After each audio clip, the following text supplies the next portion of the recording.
Abbosxon tuzalib ketish uchun men o'zimni shaxsiy avtomobilimni sotib, Alloh uchun ertadan peshkom yurishga roziman. Abbosxonning ahvoli bugun og'irlashdi. Duoda bo'lib turasizlar. Qo'limdagi mana shu $5000 pulli begobodlik bir saxiy akamiz, tadbirkor akamiz ehson qildilar. Alloh ulardan rozi bo'lsin.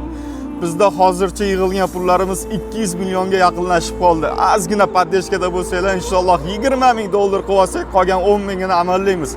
Mana shu akamning farzandi Abbosxon tuzalib ketish uchun men o'zimni shaxsiy avtomobilimni sotib, Alloh uchun ertadan peshkom yurishga roziman. Faqat 20000 qilishga yordam beringlar.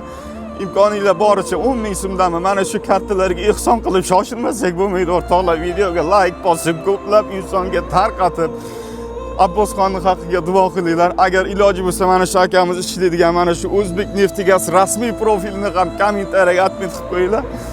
Alloh ularni ham qalbiga sig'sa yordam berishi mumkin. Zudlik bilan harakat qilmasak bo'lmaydi o'rtoqlar. Alloh hammalardan rozi bo'lsin. Allohga oson. Befarq bo'lmaganlardan, ehson qilganlardan Alloh rozi bo'lsin.